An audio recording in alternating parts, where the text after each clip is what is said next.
My mother-in-law slid the custody mediator's business card across my own kitchen table and told me the kids would be better off with their father. She said it in the voice people use to order coffee, light and certain, like she was doing me a favor by saying it to my face instead of behind my back. What she did not know was that I had spent the last 6 weeks building a file, the kind I build every day at work, the kind that does not care who you love or who you married. By the end of that night, the file would be the only thing left standing in that kitchen, because everything else her family had built on top of me for 11 years was about to come down. Welcome back to her silent triumph, where we follow the women who stayed quiet just long enough to gather the proof, then stopped being quiet at all. I am Alina, I am 36, and I spend my working life reading claims files for an insurance company, looking for the place where somebody's story stops matching the paper trail. I am good at my job because I do not get emotional about numbers. I let them tell me what actually happened instead of what somebody wants me to believe happened. For 11 years, I did not use that skill on my own family because I told myself a marriage is not a claims file, and a mother-in-law is not a suspect, and love is not supposed to need an audit. I was wrong about all three, and it took my 7-year-old son asking me a question in the backseat of my car to make me finally open the file on my own life. But to understand what happened in that kitchen, you have to go back to the wedding, because the tone was set before I ever unpacked a single box in my husband's family. I married Marcus when I was 25, in a small church his mother picked, wearing a dress his mother had strong opinions about, at a time in my life when I still thought being agreeable was the same thing as being loved. Diane, my mother-in-law, hugged me at the reception and said, "Welcome to the family. We take care of our own," and I remember feeling warm all the way through, because I had grown up without much family to speak of, and I wanted so badly to belong to something solid.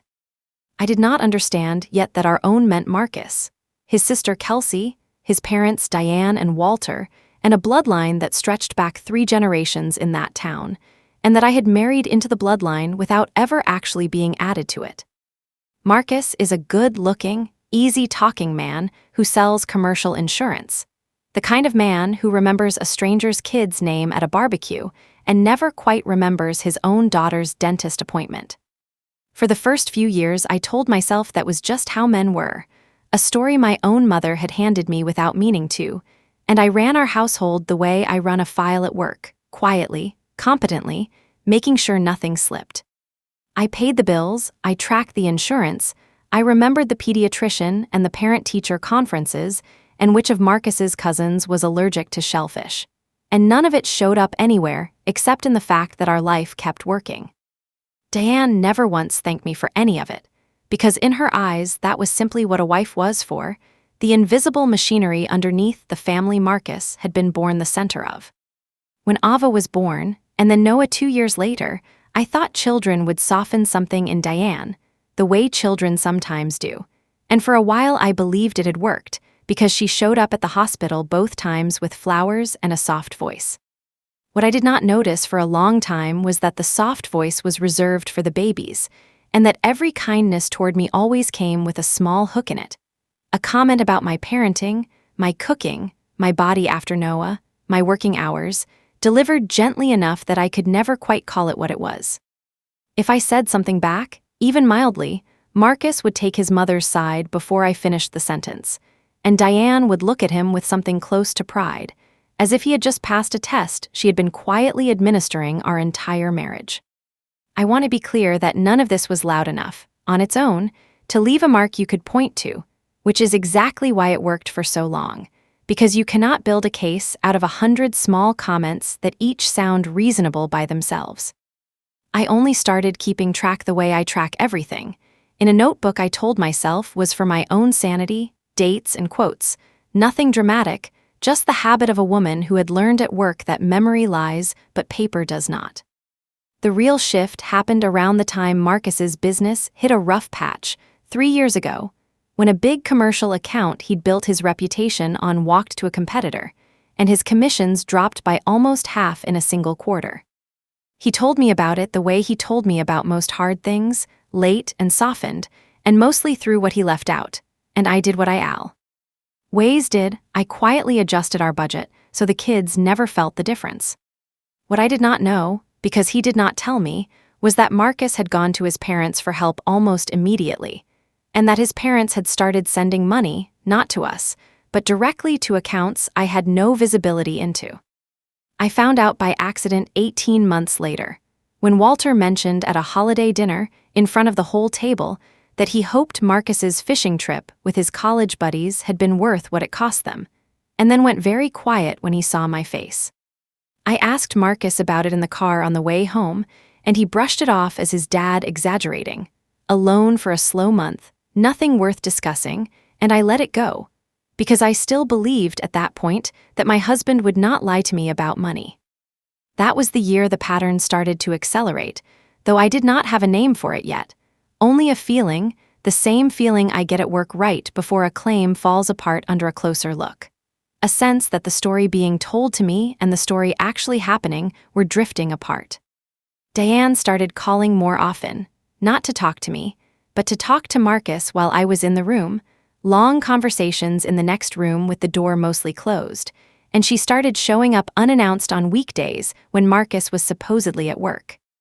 When I asked him about it, he said his mother was just lonely since Walter's health scare and wanted to see her son, and I told myself that was a kind and reasonable thing for a son to give his mother. So I swallowed the discomfort and made another pot of coffee for her visits. Ava was the one who broke it open first, in the offhand way children do, when she told me one night while I was tucking her in that she liked going to Grandma's new apartment because Grandma let her have ice cream for breakfast.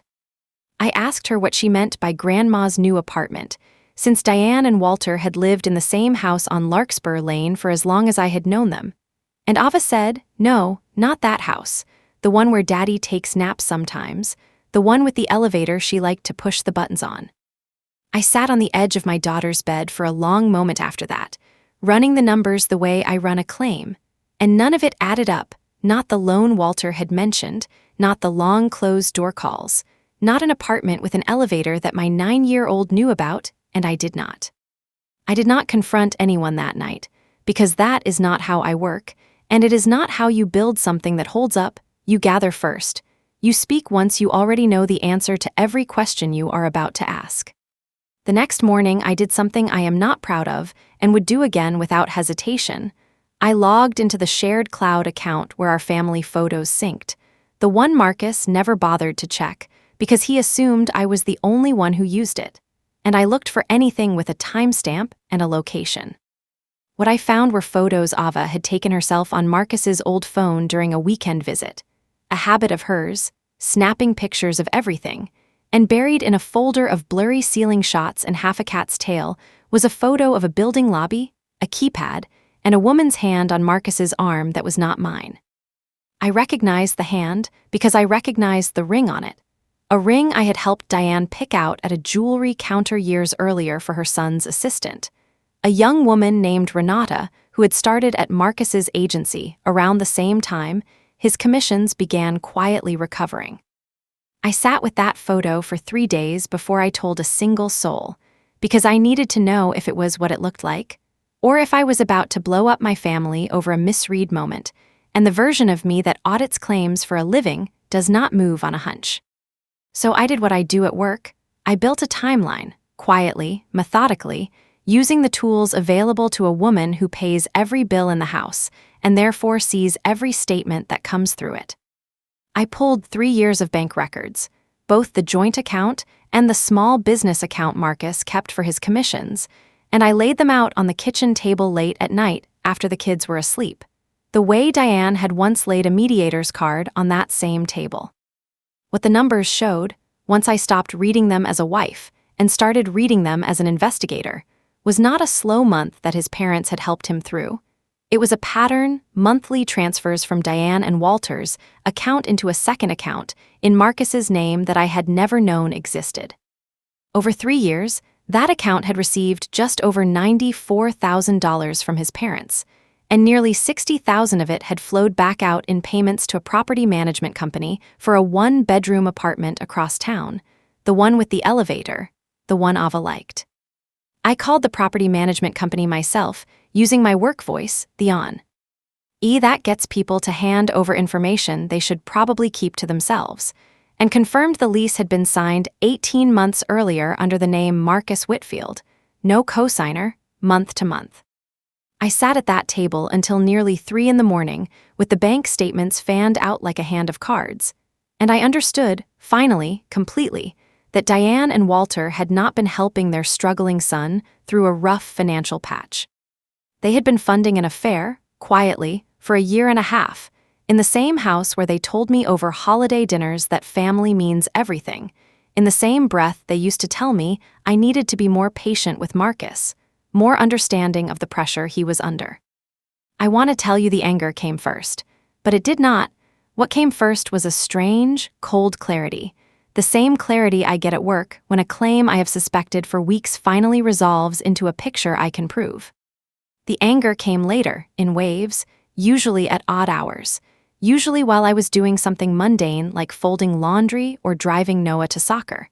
And I let it come and go because I could not afford to let it drive the next 6 weeks of my life. I did not confront Marcus immediately, and I want to explain why. Because some of you listening will think I should have thrown those statements at him the second I understood what they meant.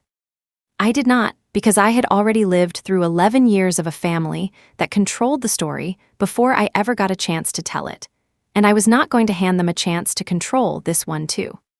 If I confronted Marcus alone, in our kitchen, with no proof laid out and no witnesses, I knew exactly how it would go, because I had watched the pattern play out 100 times over small disagreements.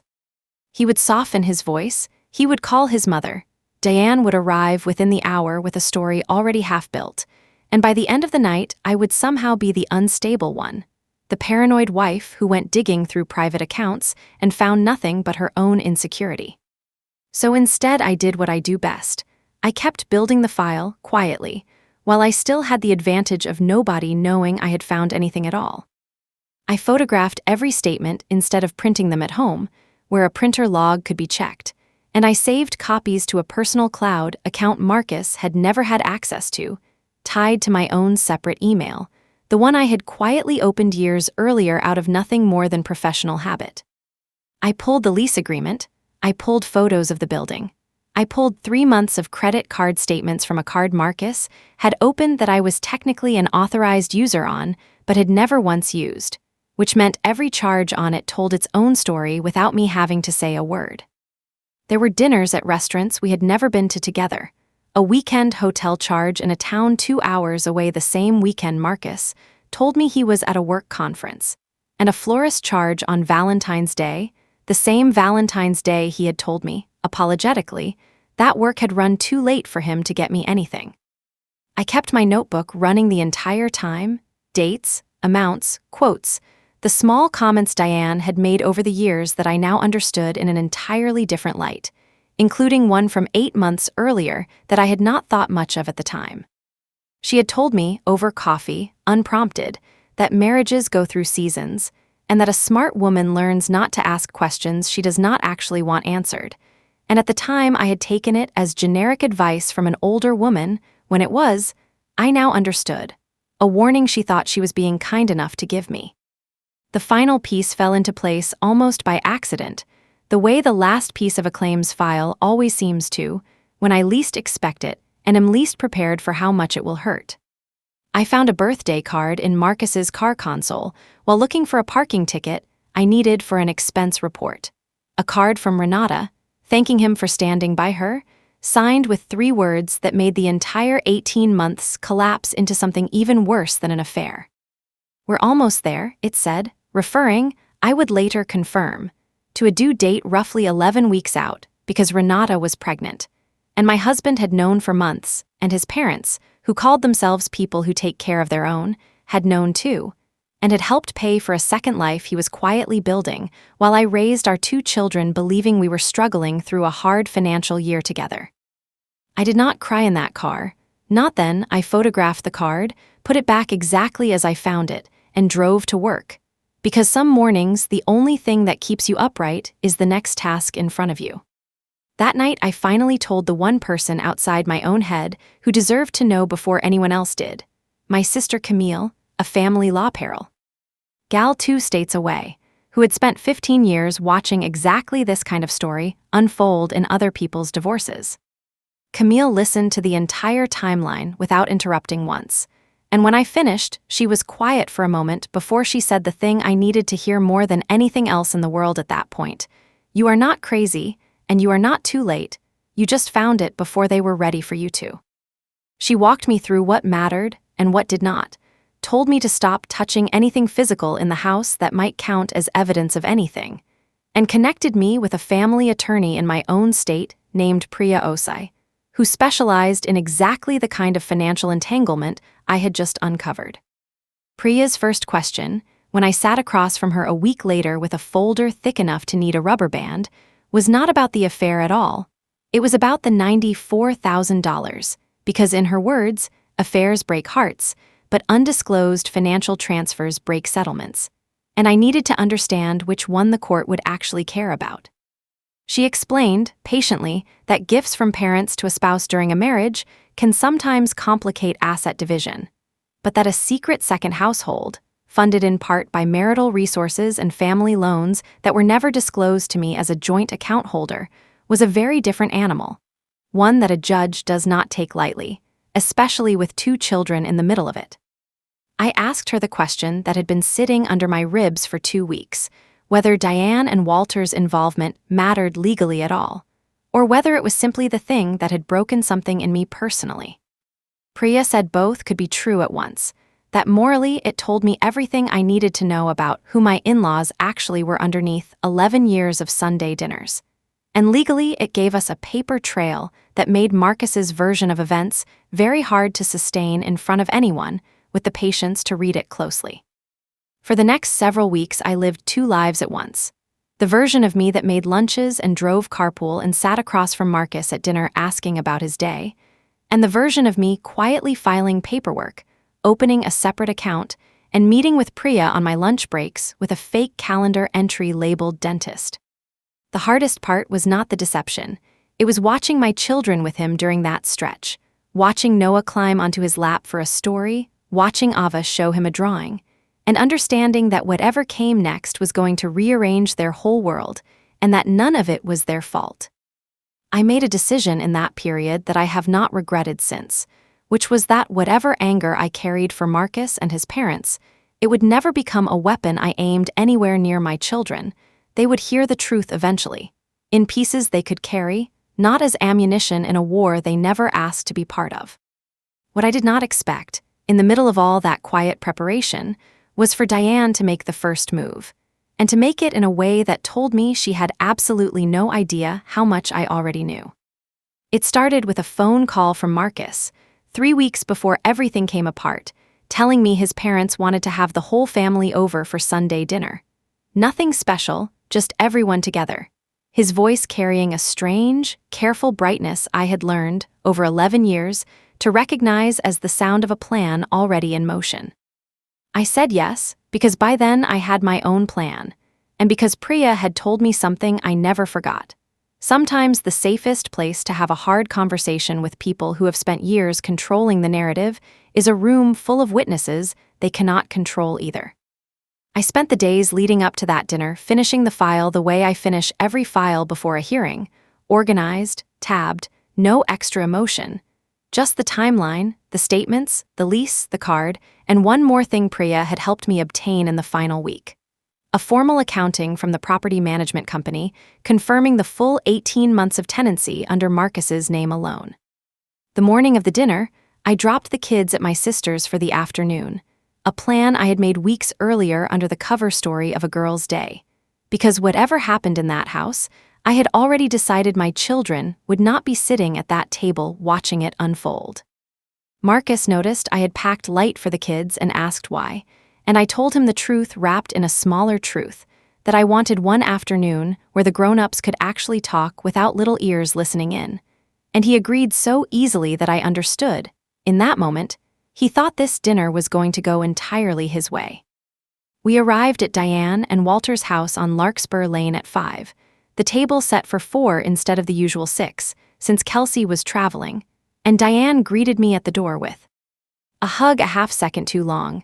The kind of hug people give when they are bracing themselves for something and hoping their affection will disarm it in advance.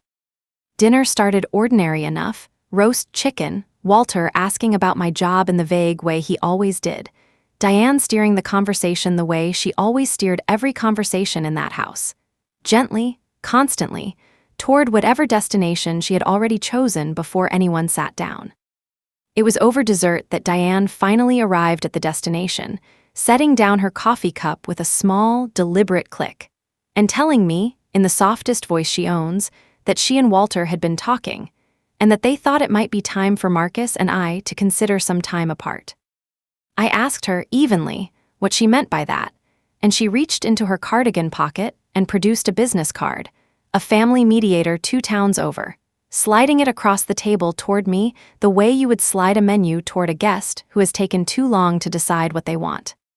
She told me the kids would probably do better with some stability, that Marcus could use the house, that I could find a nice apartment closer to my sister, that none of this was personal, it was just what was best for everyone, especially the children, and she said the word children the way she always did, like a trump card she was certain would end the hand. Marcus said nothing, which told me everything. He simply looked at his plate the way Roy had once looked at a tablecloth in another family's story I had heard once and never forgot. The look of a man who already knew exactly what was coming and had decided his comfort mattered more than stopping it. I let the silence sit for a moment, the way I let silence sit at work right before I tell a claimant that the story they told me does not match the paper in front of me, because I have learned that people fill silence with the truth faster than they fill it with anything you could ask them directly. Then I reached into my bag, and I want you to picture exactly what I pulled out. Because I had planned this moment the way I plan every closing argument, I never officially get to give 3 items, laid down one at a time in order, on Diane's good tablecloth. The first was the lease agreement, and I set it in the center of the table and said, before we talk about time apart, I think we should talk about the apartment Marcus has been renting for the last 18 months, the one with the elevator Ava likes so much. Diane's face did the thing I had been picturing for weeks, a small, involuntary flinch, quickly smoothed over, but not quickly enough, and Walter set his fork down and did not pick it back up.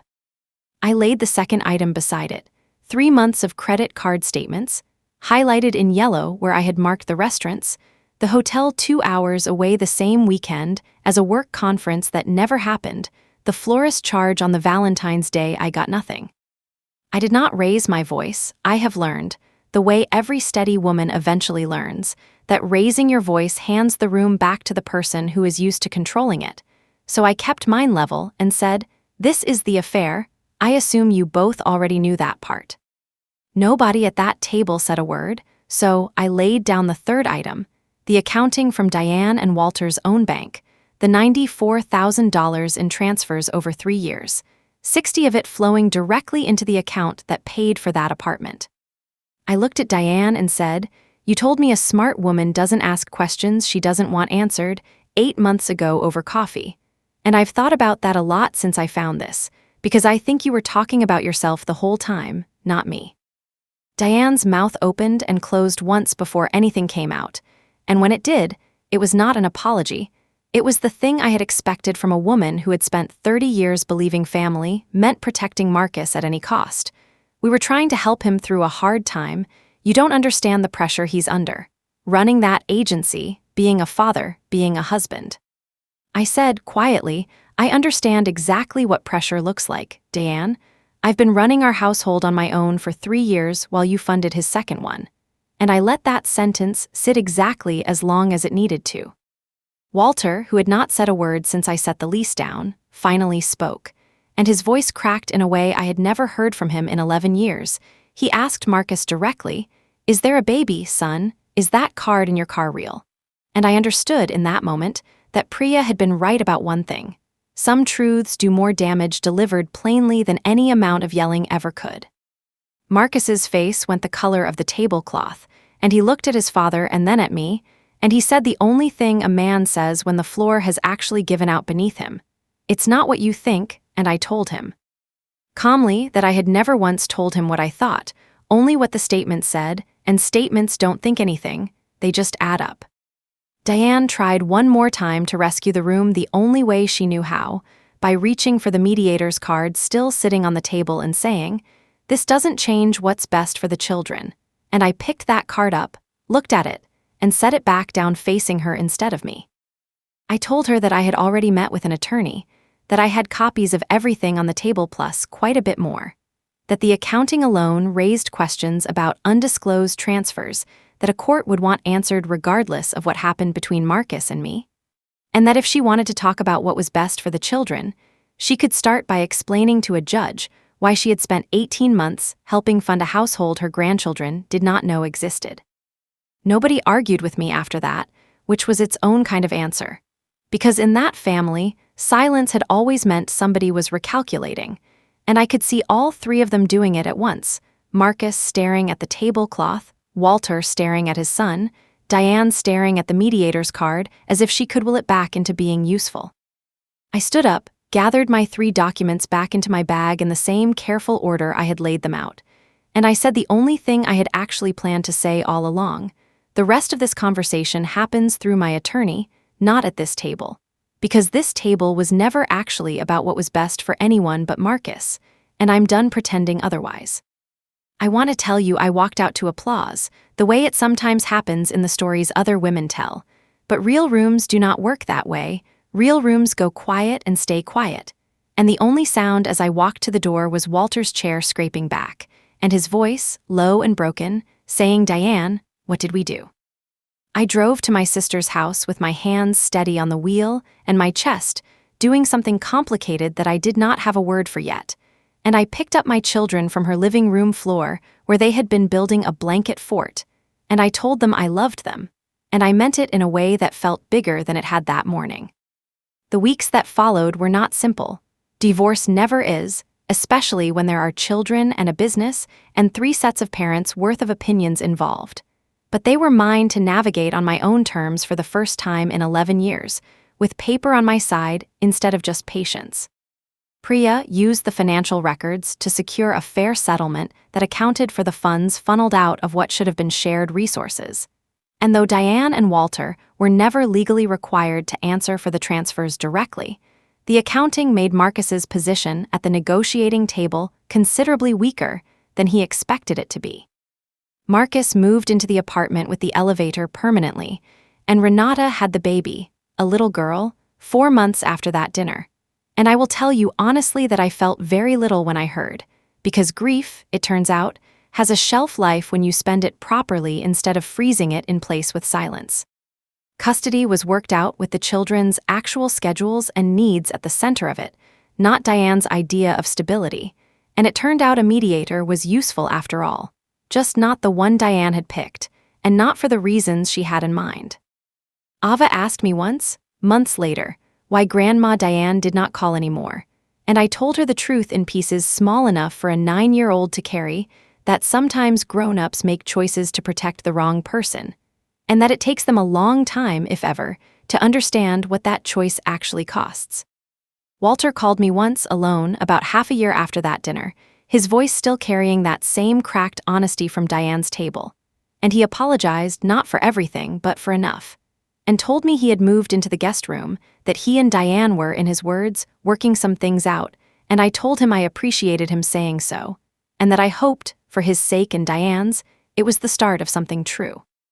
Diane herself never called, and I stopped waiting for her too, because I had spent 11 years mistaking her approval for something I needed, and I finally understood, sitting in my own kitchen with my own name on my own lease, that I had never needed it at all. I had only been taught to think I did. I kept my notebook, the one where this whole thing started with small, quiet entries I told myself were just for my own sanity, and I still have it in a drawer, not as a weapon anymore. Just as a reminder of the year, I finally trusted what the numbers were telling me over what a room full of people wanted me to believe. The kids and I live in a house now, with no elevator, and no $94,000 of anyone else's secrets running underneath the flow. Or boards, just my own name on the deed, my own income on the statements, and drawings on the refrigerator that nobody has ever suggested belong somewhere else. I still work in claims, still spend my days reading files where somebody's story does not quite match the paper trail, and I have never once, since that dinner, doubted my own instinct to keep gathering the truth quietly before I ever say a word about it out loud. Here is what that year taught me, and I want to leave it with you exactly the way I would leave it with a client sitting across my desk with a claim that finally makes sense. The people who tell you they are protecting the family are sometimes only protecting the one person they never wanted to hold accountable, and the family they claim to be saving is usually the one paying for it in silence.